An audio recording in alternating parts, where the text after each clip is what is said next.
It is Ramadan. It is Ramadan.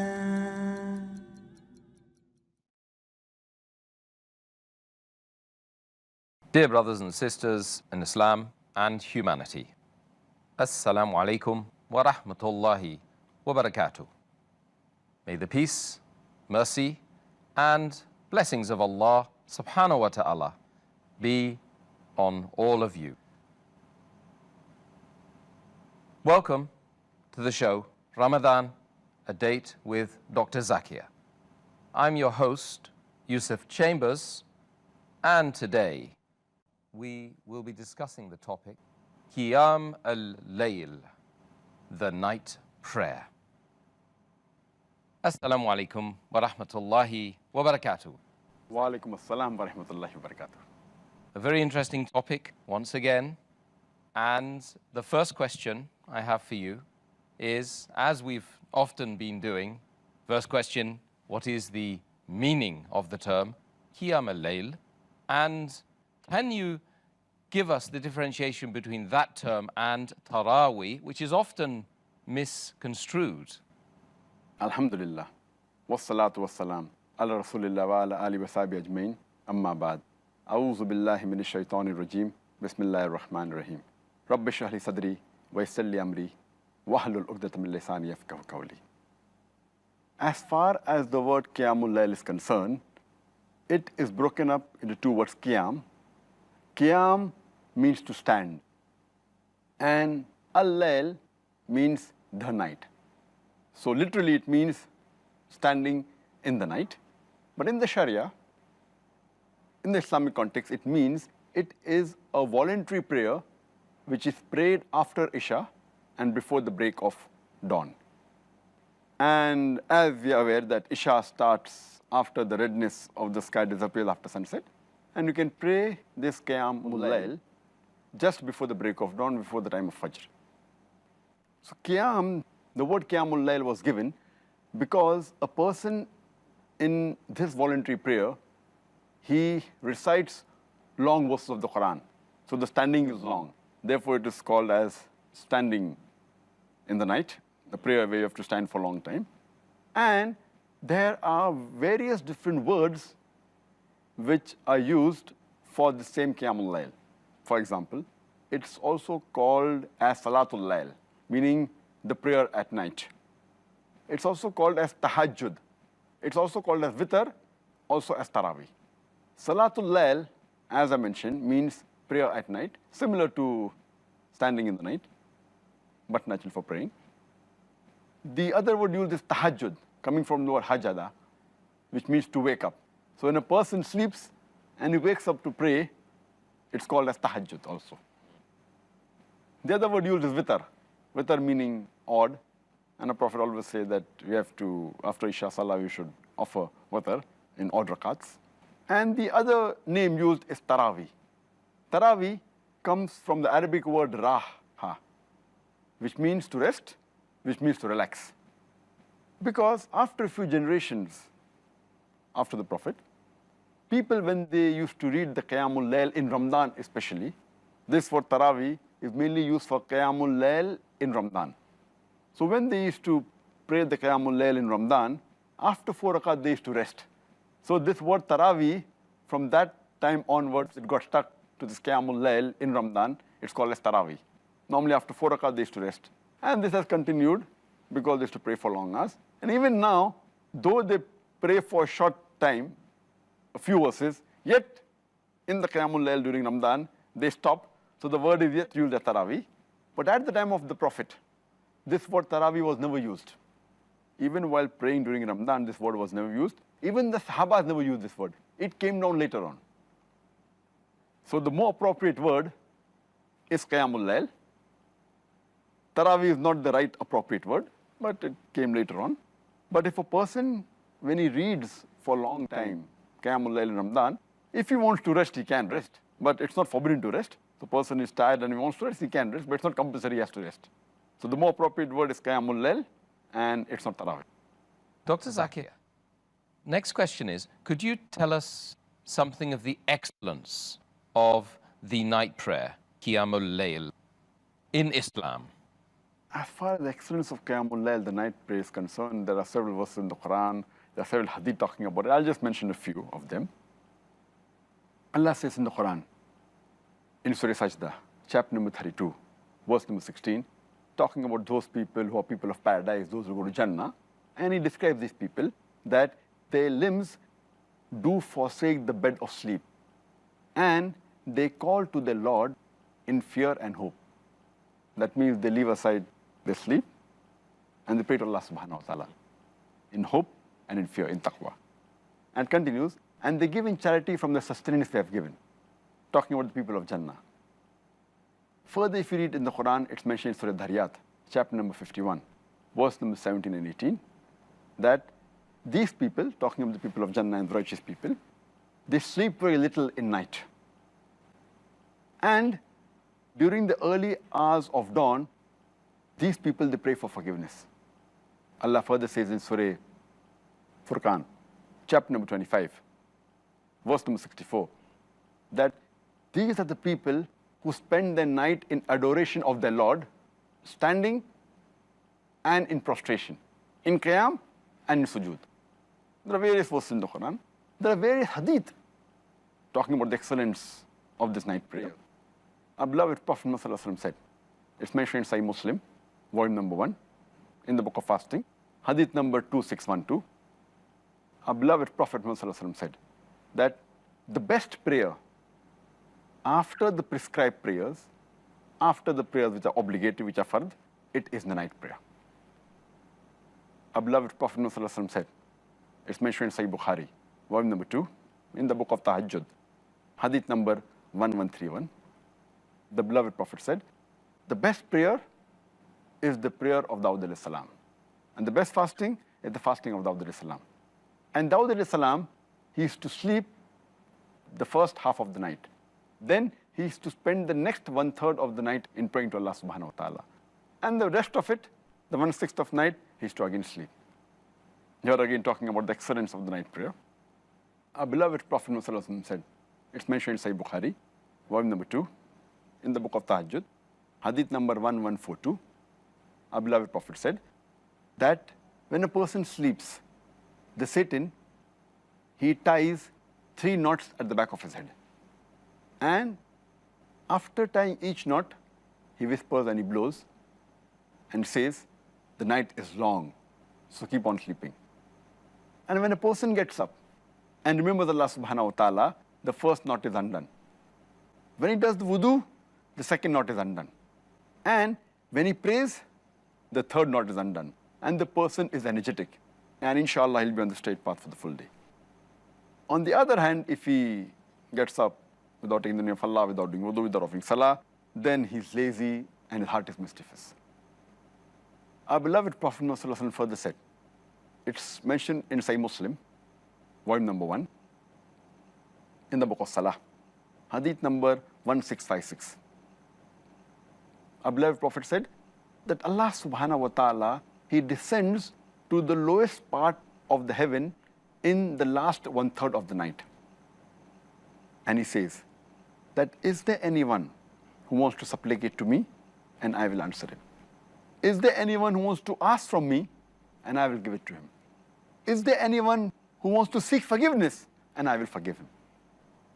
Is there anyone who wants to invest a good deed with me? For I am not unjust and not wasteful. And he continues this till the break of dawn. And there are various excellence spoken about the night prayer. For example, in a Sahih Hadith of Tirmidhi, book of supplications, Hadith number 3579, our beloved Prophet Muhammad said that the servant is the closest to his Lord in the last 1/3 of the night. And if he asks him, and if he prays to him during this time, it is the best time that he can pray to Allah subhanahu wa ta'ala. It's mentioned in a Sahih Hadith of Tirmidhi, in the book of supplications, Hadith number 3499, that when a person asked that which is the best time to pray, the beloved Prophet Muhammad said that the best time that a prayer will be answered is during the last 1/3 of the night, and after the prescribed prayers, after the 5 obligatory prayers. If you supplicate, then inshallah that's the best time to ask for supplication, and the last 1/3 of the night. It's mentioned in Sunan Abu Dawud, volume number 1, in the book of Salah, hadith number 1417. The beloved Prophet Muhammad said that Allah subhanahu wa ta'ala has added one more prayer for you, that is the witr. And if anyone wants to pray 5 rakat in witr, he may do so. If anyone wants to pray 3 rakat for witr, he may do so. If anyone wants to pray 1 rakat for witr, he may do so. It's further mentioned Sunan Abu Dawud, volume number 1, in the book of Salat, hadith number 1303. The beloved Prophet Muhammad said that a person who gets up in the middle of the night and prays to Allah subhanahu wa ta'ala and wakes up his wife, and if she doesn't wake up, then sprinkles some water on her, Allah's mercy and blessing is on such people. And the hadith further continues that Allah's mercy and blessing are on those women who wake up in the middle of the night and they pray to Allah subhanahu wa ta'ala, and they wake up their husbands. And if the husbands don't wake up, they sprinkle water on them. So again, it is one of the best prayers after the obligatory prayers. Our beloved Prophet Muhammad further said, it's mentioned in Sunan Abu Dawud, volume number 1, in the book of Salah, hadith number 1302. The Prophet's wife, Hazrat Aisha, may Allah be pleased with her, she said that the Prophet used to always pray the Qiyaam Layl, and he never missed it.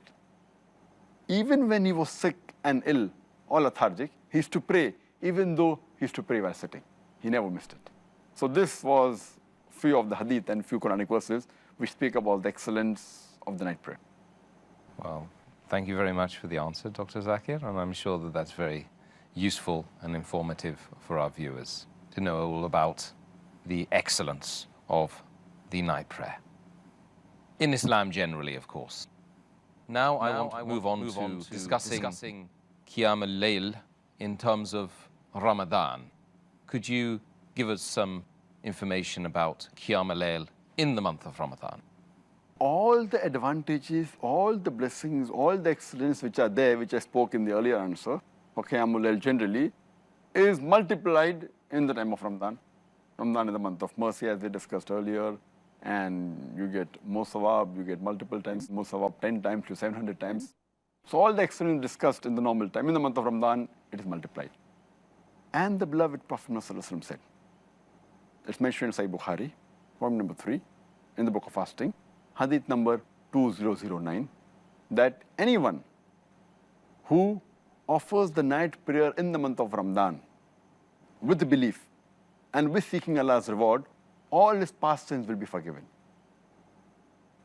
And it's mentioned in the Sahih hadith of Sayyid Ibn Hibban, hadith number 3438, that the person who comes to Muhammad sallallahu alaihi wasallam and asks him that what if I say there is no God worthy of worship except Allah subhanahu wa ta'ala, who has got no partners, and Prophet Muhammad sallallahu alaihi wasallam is the messenger of Allah subhanahu wa ta'ala, and if I offer 5 times obligatory salah prayers, and if I fast in the month of Ramadan, and if I pray in the night during Ramadan, if I offer the night prayer in Ramadan, Qiyaam al-Layl, and if I give zakat, then what is my position?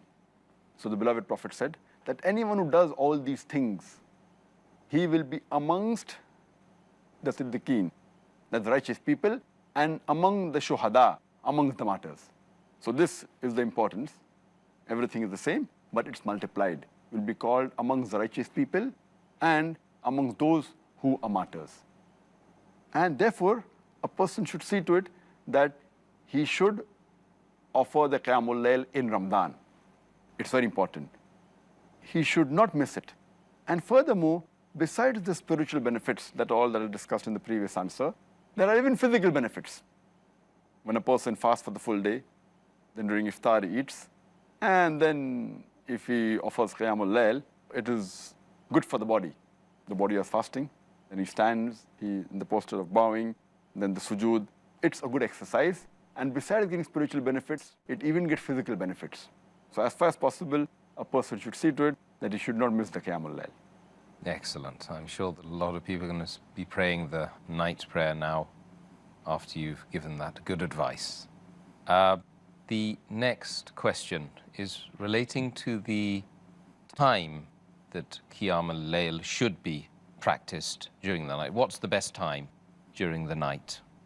Our beloved Prophet ﷺ said, it's mentioned in Sahih Hadith of Musnad Ahmad, volume number 6, page number 7. The beloved Prophet ﷺ said that Allah subhanahu wa ta'ala has added one more prayer, that is the witr. So pray witr between Isha and Fajr.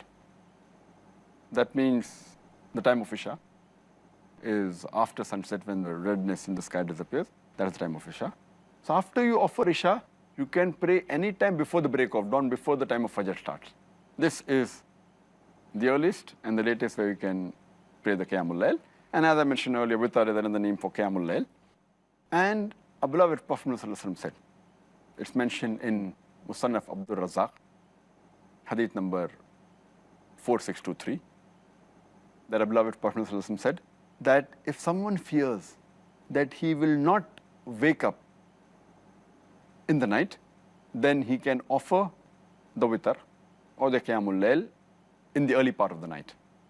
But if a person knows that he's going to get up at night, he should pray at night after he gets up from sleep. Because praying in the later part of the night is much better, where angels witness for the person. And as I mentioned earlier, the hadith I mentioned earlier of Sahih Muslim, or number 1, hadith number 1656. It's a hadith which is also there in Sahih Bukhari with a different wording. It is muttafiq alayh. It also occurs in Sahih Bukhari, volume number 2, in the book of Tahajjud, hadith number 1145. Our beloved Prophet ﷺ said that Allah the Supreme, the Glorious, He descends to the lowest part of the heaven during the last 1/3 of the night. And then He asks, is there anyone who is supplicating to me so that I can answer his supplication? Is there anyone who is begging to me so that I can give him? Is there anyone who's asking forgiveness so that I can forgive him? It's the muttafiq alayh hadith, occurs in Sahih Muslim, also in Sahih Bukhari. It's further mentioned in the hadith of Tirmidhi, in the book of supplications, hadith number 3579, that the closest a servant is to his creator Allah subhanahu wa ta'ala is during the last 1/3 of the night. And if he prays to him during that time, it's the best. So the Qiyamul Layl, the witr, it's immediately after Isha is the earliest you can pray, up to the break of dawn. But the best time is the last 1/3 of the night. And that's what is further mentioned in Sahih Bukhari, volume number 3, hadith number 2010, where Hazrat Umar, may Allah be pleased with him, he said when people were offering the Qiyamul Layl in Ramadan immediately after Isha, that it's good, but it would have been better if they offered the last 1/3 of the night. So praying in the last 1/3 is the best. But you can start immediately after Isha and pray just before the break of dawn, before the Fajr time. But in the mosque generally, majority of the mosques, they have immediately after Isha, that is approximately 2 hours after the break of fast, after sunset, plus minus half an hour, most of the mosques, because it's convenient. Because there are people who are young in the congregation, there are people who are elderly people, there are women. So to make it easier and not to make life difficult for them, because most of them is difficult for them to get up in the middle of the night. So in majority of the mosque, they have it immediately after Isha, about maybe 2 hours or 2.5 hours after the break of fast, which is no problem at all. It's better to pray than not to pray. Better to pray early than not to pray. But the best time is last 1/3 of the night. So if some of the mosques have during the last 1/3 of the night, Qiyamul Layl in Ramadan, that's the best. But the majority of the mosques have it earlier, which there is no problem at all. Okay, good. I think you can do both, of course. Alhamdulillah. Alhamdulillah. Allah has made life easy for us. Alhamdulillah. May Allah allow us to do it the whole month, inshallah, and take all the benefits that you've mentioned and will continue to mention during this interview and the question and answer sessions to come up, inshallah. Dr. Zakir, the next question is relating to the etiquettes of the night prayer. Could you explain some of the most essential etiquettes of the night prayer? There are some hadiths which give us some guidance. There's a hadith, which is a Sahih hadith according to Shaykh Albani. It's a hadith of Bayhaqi, where it says that a beloved Prophet ﷺ said that when you get up in the middle of the night, then you use the siwak, and then you do wudu and then offer salah. So using the siwak is the sunnah. Further, it's mentioned in Sahih Bukhari, volume number 2, in the book of Tahajjud, hadith number 1154, where the beloved Prophet Muhammad ﷺ said, and he gave certain things that when a person gets up in the middle of the night, he can recite, La ilaha illallahu wa'dahu la sharika lahu, lahul mulku wa lahul hamdu, wa huwa ala kulli shay'in qadir. Walhamdulillah, subhanallah, wa la ilaha illallah wallahu akbar. Wa la hawla wa la quwwata illa billah. And then you can recite, Allahumma ighfirli, Allah forgive me, Allah forgive me. So these are recitations that you can do when you get up. Our beloved Prophet ﷺ said, it's a hadith of Sunan Nasai, hadith number 1621, where the beloved Prophet said that when he used to get up in the middle of the salah, Hazrat Aisha, may Allah be pleased with her, she said that whenever the Prophet used to get up in the middle of the night, he used to recite, Subhan Rabbil Alameen, means glory be to Allah, the Lord of the worlds. He used to recite several times. He used to even recite, Subhanallah wa bihamdi, glory be to Allah and praise be to Him, several times. So these are few of the etiquettes for a person when he gets up in the middle of the night to offer the salah. And there's also hadith of Sunan Abu Dawud. It's a Sahih hadith, volume number 1 in the book of Salah, hadith number 1324. Once when Muhammad Sallallahu Alaihi Wasallam, in the night when he was passing by, he heard Hazrat Abu Bakr, may Allah be pleased with him, reciting the Qiyaam Layl. And you could hear his voice. And later on he hears the voice of Hazrat Umar, may Allah be pleased with him. When both of them come to him the next day, he says to Hazrat Abu Bakr, may Allah be pleased with him, that I could hear your voice, it was soft, it was low. Abu Bakr, may Allah be pleased with him, he replies, that the person who I was praying to, he could hear it. Therefore I was praying softly. Then he says to Hazrat Umar, may Allah be pleased with him, that your voice was loud. So he said that I was trying to wake up those people who were sleeping, and I was trying to shoo away the devils, the shayateen. I was trying to drive them off. So then the Prophet says to Hazrat Abu Bakr, may Allah be pleased with him, that you should increase your voice while offering the Qiyamul Layl. And he told to Hazrat Umar, may Allah be pleased with him, that you should lower your voice while offering Qiyamul Layl. That means your voice should be moderate, neither too loud, neither too soft, while offering the Qiyamul Layl. And there's another hadith, which is a Sahih hadith, mentioned in Sunan Abu Dawud, volume number 1, in the book of Salah, hadith number 1322, that Ibn Abbas, may Allah be pleased with him, he said that whenever the Prophet offered the Qiyamul Layl, you could hear his voice in the inner room when he was reciting in the house. That means the voice was moderate, neither too loud, neither too soft. So these are few of the etiquettes of Qiyamul Layl. Okay, thank you very much, Doctor. The next question relates really to the length of time, the length that one should make the night prayer. Is there any indications from Quran and Sunnah relating to the length? There are various hadith talking about it, and the length can vary, but the Sunnah of the Prophet was that he used to pray usually for long hours. And the hadith in Sahih Bukhari, volume number 2, in the book of Tahajjud, hadith number 1135, that Asahaba says that I joined the Prophet one night while he was offering the Qiyamul Layl. And it was so long that an evil thought came to me. So when he was asked, what was the evil thought? He felt like sitting down and keeping the Prophet standing. That means it was so long. There's another hadith in Sahih Muslim, point number 1, in the book of Salah, hadith number 1697, where it says that once a Sahaba, he prays the Qiyamul Layl along with Prophet ﷺ, and the Prophet started reciting Surah Baqarah. And the Sahaba says that when we finished about 100 verses, he thought the Prophet would bow down, but the Prophet continued. And later on, he thought that after some verses, he would bow down, but he continued. Then he thought that, okay, maybe after Surah Baqarah ends, the Prophet would bow down. But after Surah Baqarah ends, he continues reciting. He recites Surah Nisa. And that again is 176 verses. And after that ends, he recites Surah Al-Imran. And he continues leisurely. That means Prophet used to pray for hours.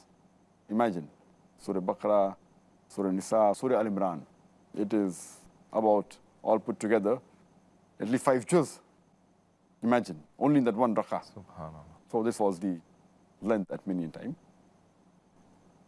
But there's no fixed length. A person can vary as much as. The Prophet always preferred praying longer.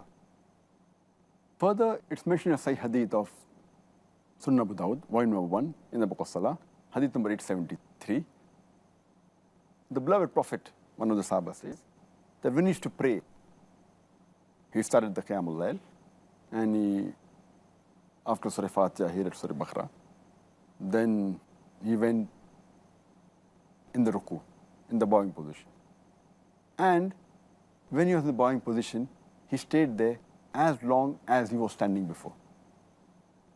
Then he got up, he put his head straight, and he was in the standing position till as much time as he was in the bowing position. Then he goes to the sujood.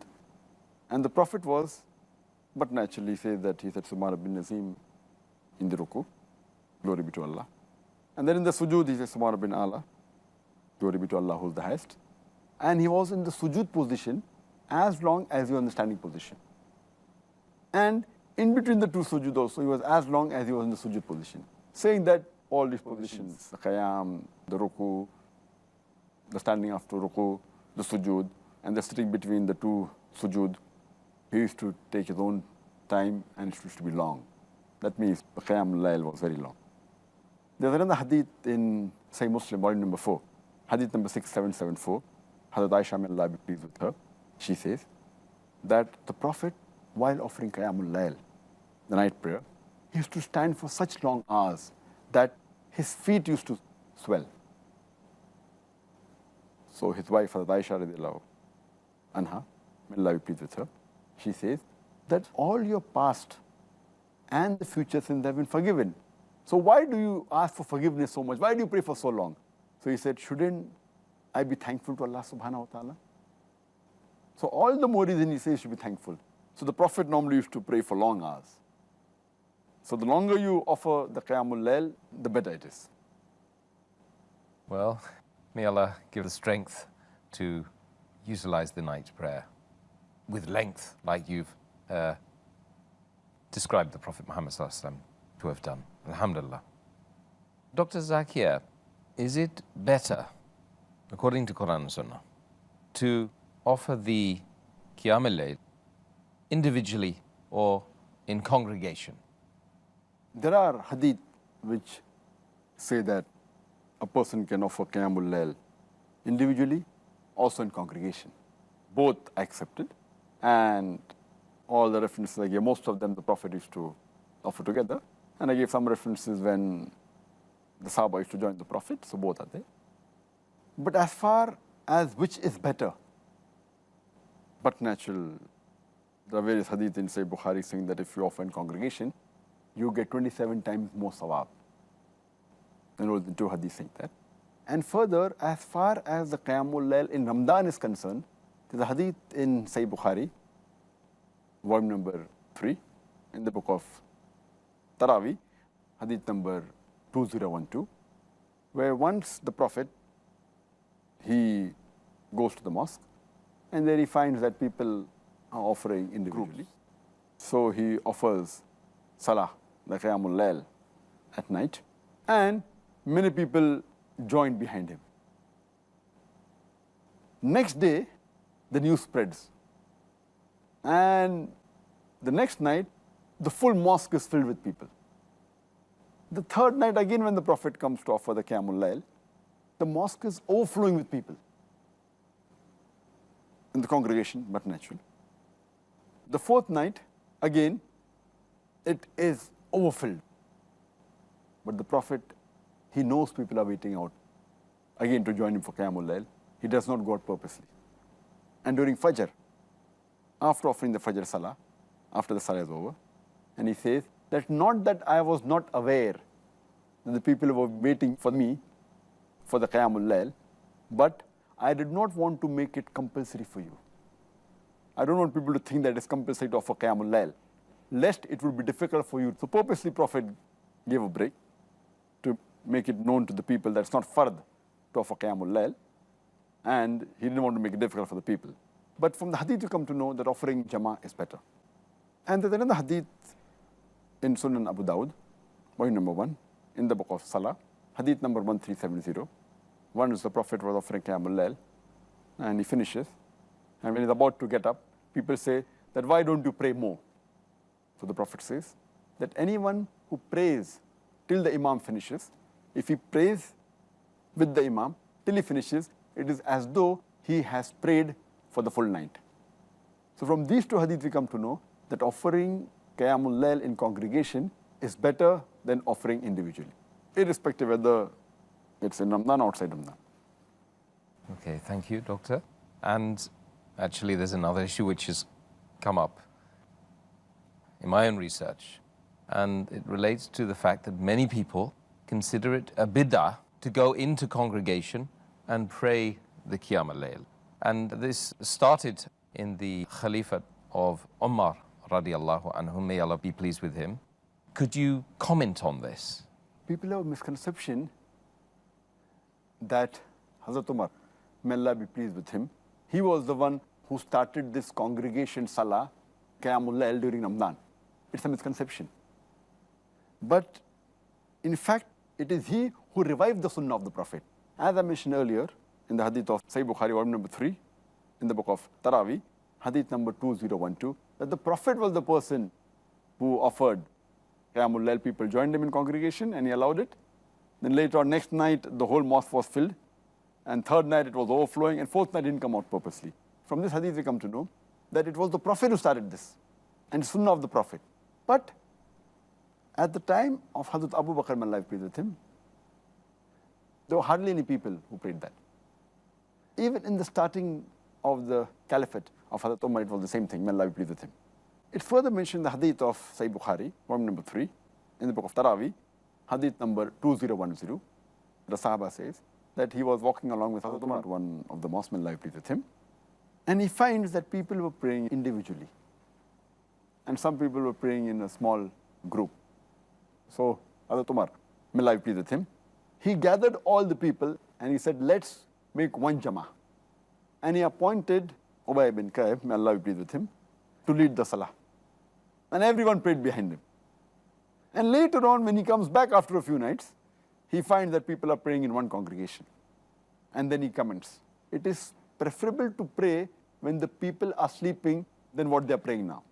Because, they prayed immediately after Isha Salah, as I mentioned earlier. So praying the Qiyamul Layl in Ramadan, what people call as Taraweeh, it's preferable to pray in the last 1/3 of night. But if you pray early also, it's no problem.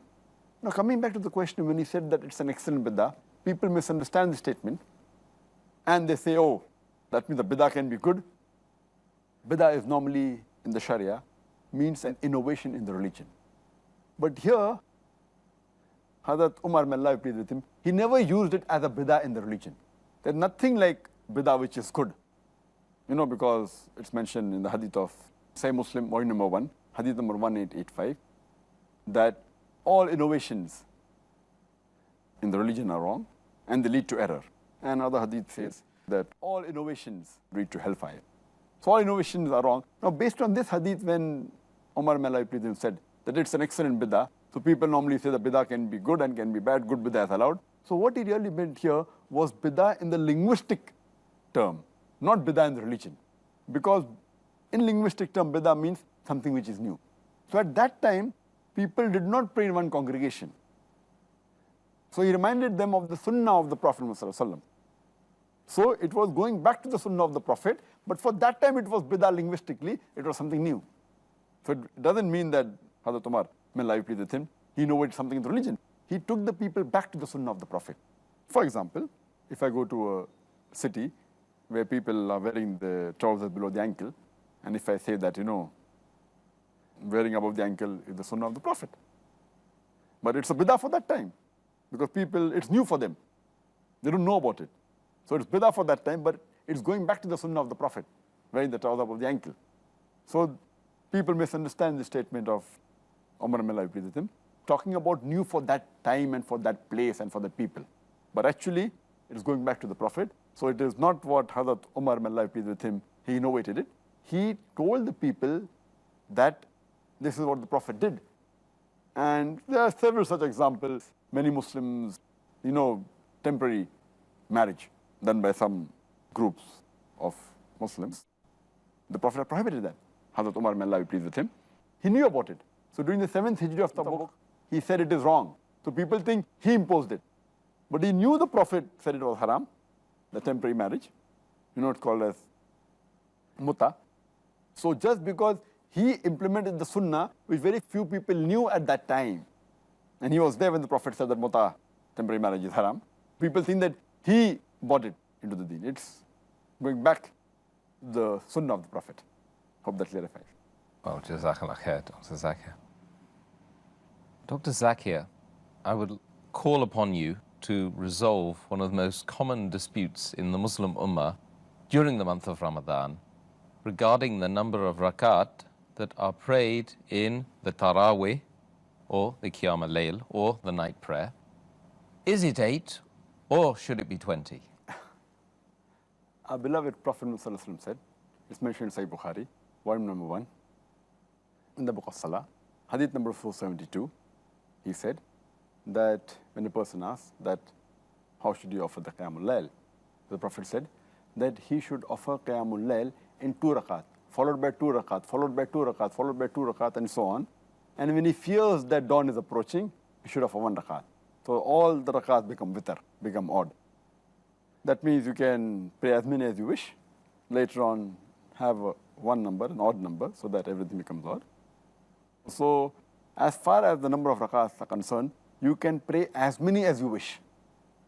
But as far as the practice of Muhammad Sallallahu Alaihi Wasallam is concerned, this mentioned in Sahih Bukhari, volume number 2, in the book of Tahajjud, hadith number 1147, that Hazrat Aisha, may Allah be pleased with her, she says that the Prophet, while offering Qiyamul Layl in Ramadan, used to always offer 11 rakat, not more than 11 rakat.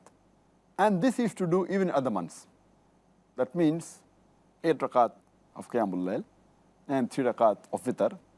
So it becomes 8 plus 3, 11 rakat. And there are various other hadith which always say that all the hadith that we find of the Prophet ﷺ, whether it be Sahih Bukhari, Sahih Muslim, all of them said that he prayed 8 rakat or this 11 rakat. 11 includes 8 plus 3.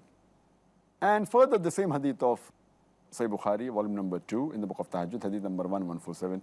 Hazrat Aisha, may Allah be pleased with her, when she says that the Prophet always offered 11 rakat in Ramadan and even other times. And she said that he used to offer 4 rakat. And I cannot narrate to you the time, the beauty and the length of these rakat. And it's to again offer 4 rakat. And I cannot narrate to you the beauty and the length of these 4 rakat. And then he used to offer 3 rakat, indicating 8 plus 3. But if you read the practice of the Salaf Salihin, of our predecessors, of the Sahabas, the Tabain, Tabi Tabain, we find from records that they prayed 11 rakat, some prayed 13, some prayed 19, some prayed 23, some prayed 36, some prayed 39 rakats also. And if you read the Musannaf Ibn Abi Shayba, volume number 2, page number 165, 166, it says that the Tabain, when they offered the Qiyamul Layl in Ramadan, which is known as Taraweeh, they offered 20 rakat. Some place it says that they offered 36 rakat. So as far as the rakats are concerned, as the Prophet, the call The command of the Prophet was that read 2 rakat, 2 rakat, 2 rakat, 2 rakat, as much as you wish, then one. And as I mentioned earlier in Sahih Bukhari, hadith number 472, volume number 1, you can read as many rakats as you want in 2, 2, 2, and then 1.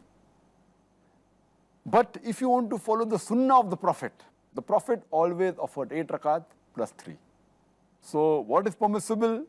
As many as you wish. 8, 10, 20, 36, no problem. And then followed by 3 witr. But the Prophet offered 8 plus 3, 11. But you can offer as many as you wish. Well, of course, you've mentioned that one could pray as much as you like in terms of the number of rak'ah. But the sunnah is 8. This is what you've said. That's it. The Prophet offered 8. Alhamdulillah. But he permitted you can offer as many as you wish. Right, right. So as many as you like, but the sunnah is 8. However, if a person or a group of people pray 8 in 1 hour and another group of people pray 20 in 1.5 hours, which would you say is the best? Here your question has got 2 portions. One is the number of rakat, other is the length. As I mentioned in the earlier answer, that the longer it is, the better it is. The Prophet said that. And the other is that any rakat is fine, Prophet offered 8. Now here 8 and 1 hour is better, or 20 and 1.5 hour is better. Before I answer this question, I'll tell you that if a person is offering his salah in a mosque which is praying in congregation 8 rakat, he should not get up and pray additional 12 and make it 20 because he feels 20 is better. Neither should a person who is offering Taraweeh or the Qiyaam Layl in Ramadan offers his Qiyaam Layl in a mosque which is offering 20 rakat in Jama. He should not offer 8 rakat and walk out, because the Prophet said that a person who prays along with the Imam and ends with the Imam, it is as though he has offered the Salah for the whole night. So we should be more tolerant and agree that the Prophet allowed all types. If a person wants to offer 20, if he's offering in a mosque of 8 rakat in Jamaat, offer 8 rakat in Jamaat, he can go home and offer the remaining balance of the 20, that's 12 rakat. As far as the question is concerned, which is better, 8 rakat and 1 hour, or 20 rakat and 1.5 hour? Here again, as I said, that the command of the Prophet is that you can offer as many as you wish, and the longer it is. The longer it is better. But the Prophet offered long and 8 rakat. So if you ask me which is better, both acceptable, but the better would be that if he offers the same length but with 8 rakat. Same length, 8 rakat, whether it be 1 hour, 2 hour or 3 hours. So if you ask me 1 hour with 8 rakat is better or 1 hour with 20 rakat is better, I would prefer 1 hour with 8 rakat. But, as your question is, if it's 1 hour with 8 rakat and 1.5 hour with 20 rakat, I would prefer 20 rakat, 1.5 hour. Because the call of the Prophet is longer the better, which you're doing. And again, the call is you can offer as many as you wish. So I would prefer 20 rakat and 1.5 hour rather than 8 rakat and 1 hour. And that's what we see in the Haramain. They're 20 rakat, but they are long for approximately 2 hours there. And in the other mosques, they have 8 rakat and shorter duration. But in both the Haramain, Masjid Haram in Makkah and Medina, mashallah, they are for long hours. As it is the Haramain, you get multiple rewards. You get 1,000 times in the Masjid Nabawi and 100,000 in Masjid Haram Makkah. Yes, absolutely. Well, thank you very much, Dr. Zakir, regarding that superb answer. Last question in the interview phase. Dr. Zakir, relating to women now, are women allowed to pray the Taraweeh in congregation in the masjid? As far as women being allowed to pray in the masjid, our beloved Prophet said, it's mentioned in Sahih Bukhari, volume number 1, in the book of Salah, hadith number 834, the Prophet said that do not prevent the female servants of Allah from going to the mosque. The Prophet said in Sahih Bukhari, volume number 1, in the book of Salah, hadith number 865, that if the women ask you permission to go to the mosque, even at night, you give it to them.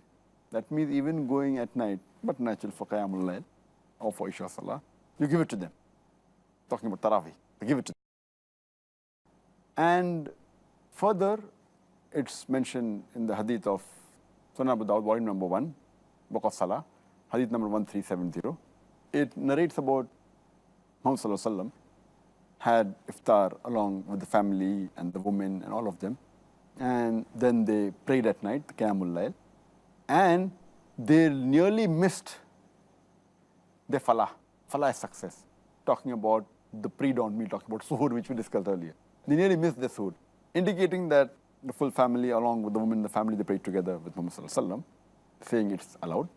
Further, it's mentioned in the hadith of Sahih Muslim, point number 1, in the book of Salah, hadith number 881. The beloved Prophet, he said that the best row for the men in Salah are the first rows, and the worst is the last row. The best row for the women are the last rows, and the worst rows are the front rows. That means the women can go in the mosque to offer Salah, even Qiyamul Layl. But there are some etiquettes. The men should be in the first row, and the women should be in the last rows. And they should be careful. They should not create a fitna, that's important. Not have, where sometimes ladies come with all glamorous dresses, and they wear adornments and ornaments, etc. As the Quran says in Surah Nur, chapter number 24, verse number 31. Say to the believing woman that she should lower her gaze and guard her modesty, and display not a beauty except what appears ordinarily of, and draw her veil over the bosom. That means unnecessary, too much of glamour, ornaments, etc. And Quran says in Surah Ahzab, chapter 33, verse 59, that, O Prophet, tell your wives, your daughters, and the believing women, when they go abroad, when they go out, they should put on the jilbab, the cloak. So they should be cared that they should wear the jilbab when they go for Salah, for the Qiyamul Layl in Ramadan or to the mosque, and should not make a fitna. As long as they don't make a fitna and they don't unnecessarily put perfume and attraction, they can go, alhamdulillah. It is fine, it is good. And it's further mentioned in Sahih Bukhari, volume number 1, in the book of Salah, hadith number 849, that the Prophet, after when he led the congregation, he turned to the people and he waited. And the women immediately got up and they left. And the narrator says that, maybe the Prophet did that purpose so that he didn't want the men and women to meet. So you should be careful, you should not create a fitna. So women can go to the mosque and they can offer the tarawih. It's perfectly fine. It was a practice at the time of the Prophet also. Thank you very much for that final answer. I think we've, once again, we've learned an awful lot about this particular aspect, the night prayer, Qiyaam al-Layl, during the month of Ramadan, alhamdulillah, and hopefully we will all take as much benefit as possible and implement it during this Ramadan and the coming Ramadans, inshallah. Jazakallah khair.